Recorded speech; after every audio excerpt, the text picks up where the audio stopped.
English language میں جو word culture ہے اس کے مترادف عربی زبان میں جو لفظ استعمال ہوتا ہے وہ ثقافت استعمال ہوتا ہے۔ یہاں تک کہ یہ لفظ ثقافت جو ہے یہ تہذیب کے لیے بھی بولا جا سکتا ہے۔ تو آج کی اس ویڈیو کا جو موضوع ہے وہ یہی ہے کہ اسلامی ثقافت کے خد و خال کیا ہے۔ لیکن اس سے پہلے کہ ہم بات کریں اسلامی ثقافت کے حوالے سے، ہمیں لفظ ثقافت یا کلچر کو دیکھنا ہوگا کہ اس کے مختلف معنی کیا لیے گئے ہیں۔ جس طرح مثال کے طور پر انسائکلوپیڈیا آف سوشل سائنسز میں جو اس کے معنی لکھے گئے ہیں کلچر کے، وہ کچھ یوں لکھے گئے ہیں: ہر چیز جو فرد اور معاشرے کی اصلاح اور ارتقاء کے لیے مفید ہو وہ ثقافت میں داخل ہے۔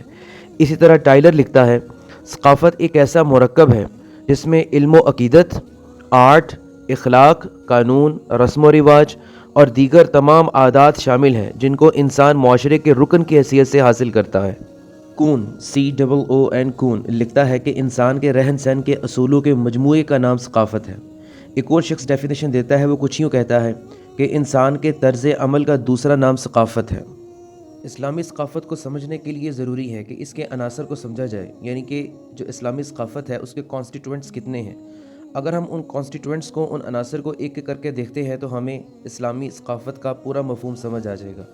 اور جہاں تک اس کے کانسٹیٹوئنٹس یعنی کہ اس کے عناصر کا تعلق ہے اسلامی تہذیب کے اور اسلامی ثقافت کے، تو وہ 5 بنتے ہیں۔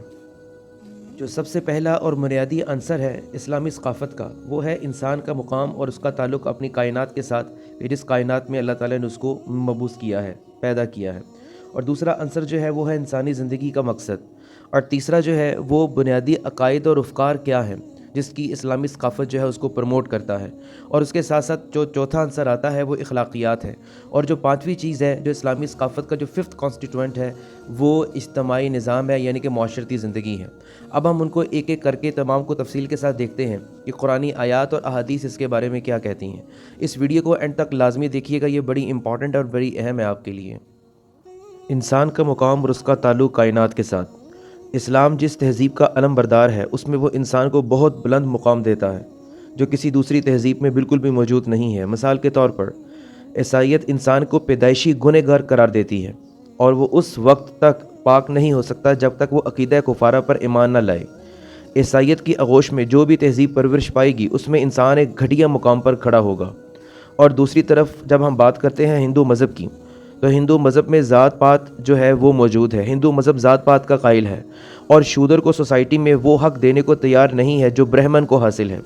اس ذات پات کے بطن سے جو بھی تہذیب جنم لے گی وہ نسل انسانی میں پیدائشی تفریق پیدا کرے گی اور مساوات، محبت، اتحاد اور رواداری کو ختم کر دے گی۔ اس کے برعکس جب ہم اسلام کو دیکھتے ہیں تو اسلام نسل انسانی کو بہت بڑا مقام دیتا ہے اور یہاں تک کہ ہر طرح کی تفریق جو ہے اس کی ختم کر دیتا ہے۔ قرآن پاک میں تو لکھا ہوا ہے لَقَدْ خَلَقْنَا الْإِنسَانَ فِي أَحْسَنِ تَقْوِيمٍ، کہ ہم نے انسان کو بہترین ساخت پر پیدا کیا ہے۔ تو یہ اسلام جو ہے وہ انسان کے بارے میں تصور پیش کرتا ہے۔ اس کے علاوہ جو ذات پات کا سلسلہ ہے وہ اسلام کے اندر بالکل نفی کر دیا جاتا ہے۔ یا ایھا الناس انا خلقناکم من ذکر وانثی وجعلناکم شعوبا وقبائل لتعارفوا ان اکرمکم عند اللہ اتقاکم۔ یہ قرآن کی آیت واضح طور پر یہ ظاہر کر رہی ہے کہ تمام انسان جو ہیں وہ ایک ہی مرد اور عورت سے چلی ہوئی نسل ہے، یعنی کہ اس میں کسی قسم کی ذات پات کی کوئی تقسیم نہیں ہے۔ اگر اللہ تعالیٰ نے قبیلے یا ذاتیں بنائی ہیں تو صرف ایک دوسرے کی پہچان کے لیے بنائی ہیں، اس کے اوپر فخر کرنے کے لیے نہیں بنائی۔ اسی طرح انسان کی تکریم کے حوالے سے سورۃ بنی اسرائیل میں اللہ تعالیٰ کہتا ہے وَلَقَدْ قَرَّمْنَا بَنِي آدَم، اور البتہ تحقیق ہم نے بنی آدم کو بڑا مکرم بنایا، بہت ہی قابل تکریم بنایا۔ اب جو دوسری بات ہے، دوسرا عنصر ہے، وہ ہے انسانی زندگی کا مقصد۔ انسانی زندگی کے مقصد کے حوالے سے مختلف تہذیبوں میں اور مختلف مذاہب میں اور مختلف فلسفوں میں مختلف نظریات پائے جاتے ہیں۔ جس طرح کچھ مذاہب کے اندر رہبانیت کا تصور پایا جاتا ہے اور اس کا مطلب تارک دنیا ہونے کا ہے کہ جتنی بھی سوشل رسپانسبلٹیز ہیں اس سے تم نے کنارہ کشی اختیار کرنی ہے اور صرف روحانیت کے درجے کو پانا تمہارا زندگی کا مقصد ہے، اور جس کی اسلام سختی سے نفی کرتا ہے۔ اور دوسری طرف اگر دیکھا جائے، اگر ہم جدید مغربی رجحانات کی طرف دیکھتے ہیں تو 2 نمایاں فلسفے پائے جاتے ہیں انسانی زندگی کے حوالے سے۔ ایک ایگزسٹنشلزم پایا جاتا ہے اور دوسرا نائلزم پایا جاتا ہے۔ ایگزسٹنشلزم کے مطابق یہی چیز ہے کہ انسان نے اپنی زندگی کو خود کوئی معنی دینا ہے، کسی ہمیں الہامی رہنمائی کی ضرورت نہیں ہے۔ اب اس کے برعکس جو دین اسلام ہے وہ انسانی زندگی کے بارے میں کیا کہتا ہے۔ دین اسلام جو ہے وہ تصور جو پیش کرتا ہے انسانی زندگی کا، اس کا ذکر اللہ تعالیٰ نے سورۃ البقرہ میں کر دیا ہے۔ یا ایھا الناس اعبدوا ربکم الذی خلقکم والذین من قبلکم لعلکم تتقون، کہ اے لوگو عبادت کرو اپنے رب کی، وہ رب جس نے تم کو پیدا کیا اور تم سے پہلے تمام لوگوں کو پیدا کیا، لعلکم تتقون، تاکہ تم کس کو حاصل کر لو؟ تقوی کو حاصل کر لو۔ پھر اس مقصد کو حاصل کرنے کے لیے اسلام جو ہے وہ مکمل طور پر عبادات کا جو ہے وہ تصور پیش کرتا ہے، عبادات کا پورا سسٹم پیش کرتا ہے۔ اس کی سب سے نمایاں عبادات جو ہیں وہ کیا ہے؟ نماز ہے، زکوٰۃ ہے، روزہ ہے، حج ہے اور جہاد ہے۔ جہاد کے بارے میں اللہ تعالیٰ واضح طور پر کہتا ہے وَقَاتِلُوا فِي سَبِيلِ اللَّهِ الَّذِينَ يُقَاتِلُونَكُمْ وَلَا تَعْتَدُوا، کہ تم اللہ کی راہ میں ان لوگوں سے لڑو جو تم سے لڑتے ہیں، جو اللہ کی راہ میں تمہارے لیے رکاوٹیں پیدا کرتے ہیں، ان سے تم لڑو۔ وَلَا تَعْتَدُوا، لیکن اللہ تعالیٰ نے ساتھ عدل قائم کرنے کا بھی جو ہے حکم دیا ہے کہ وَلَا تَعْتَدُوا، کہ تم نے حد سے تجاوز بالکل بھی نہیں کرنا۔ تیسرا عنصر جو کسی بھی کلچر یا ثقافت کا ہوتا ہے وہ اس کے بنیادی عقائد اور افکار ہوتے ہیں۔ اب اسلام جو ہے وہ اپنے بنیادی عقائد اور افکار جو ہے وہ کیا پیش کرتا ہے؟ اس کا سارا تعلق ایمان بالغیب کے ساتھ ہے۔ اب ایمان بالغیب میں کیا کیا چیزیں شامل ہوتی ہیں؟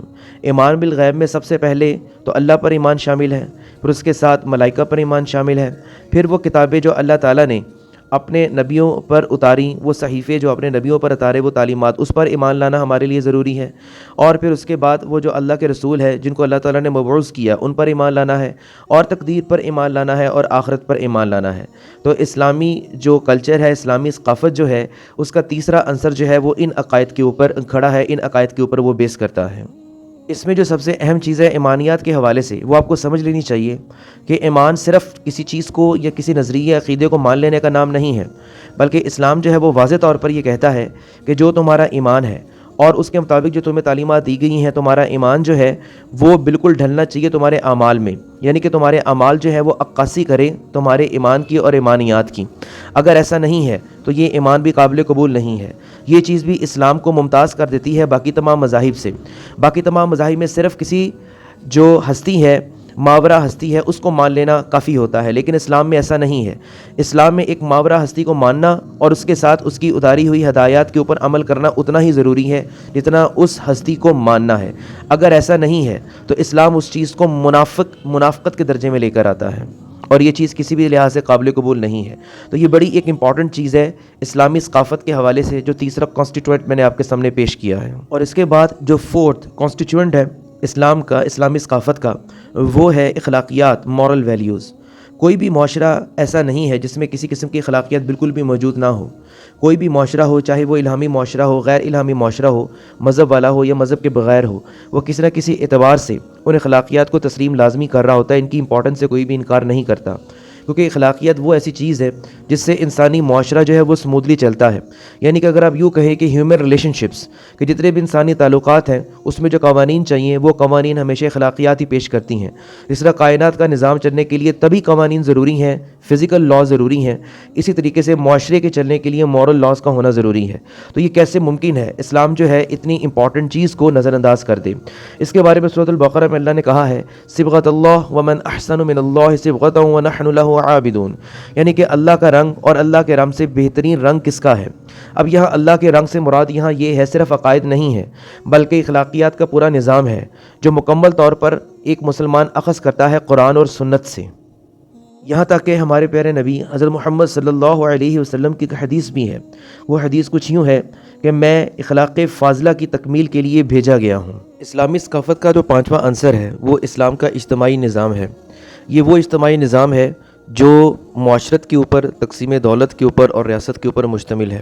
اللہ تعالیٰ نے قرآن پاک میں واضح طور پر کہا ہے وَنَزَّلْنَا عَلَيْكَ الْكِتَابَ تِبْيَانًا لِكُلِّ شَيْءٍ، کہ ہم نے آپ کی طرف وہ کتاب نازل کی ہے جس میں ہر چیز کی جو ہے وہ وضاحت کر دی گئی ہے۔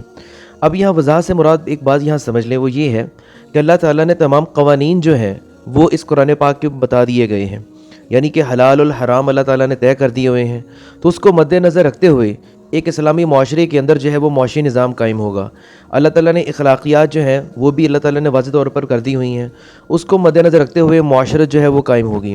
اور اسی طرح جو ریاست ہے، ریاست کا معاملہ بھی ایسا ہی ہے، اصول و قوانین جو ہیں وہ اللہ تعالیٰ وضع کر چکا ہوا ہے، تو ان کے اوپر ہی یہ ساری معاشرے کی جو ہے وہ عمارت قائم ہوگی۔ اب انسان کی عقل یہاں کیا کرے گی؟ انسان کی عقل جو ہے، انسان اپنی عقل کو استعمال میں لے کر آئے گا کہ کس طریقے سے ان اصولوں کے اوپر، ان پرنسپلز کے اوپر ایک اسلامی معاشرہ جو ہے وہ قائم کیا جا سکتا ہے۔ اس کا مطلب یہ ہے کہ اسلام جو ہے وہ مکمل طور پر انسان کی رہنمائی کرتا ہے، اور اس میں ہر طرح کی ہدایت جو ہم نے لینی ہے وہ الہامی سطح سے ہم نے ہدایت لینی ہے۔ اور انسان کی عقل کا جہاں تک تعلق ہے وہ یہ ہے کہ انسان کی عقل سے انسان نے سوچنا ہے کہ ہاؤ ٹو امپلیمنٹ دیٹ، کہ اس کے لیے اس نے ان تمام چیزوں کو عمل میں کیسے لے کر آنا ہے۔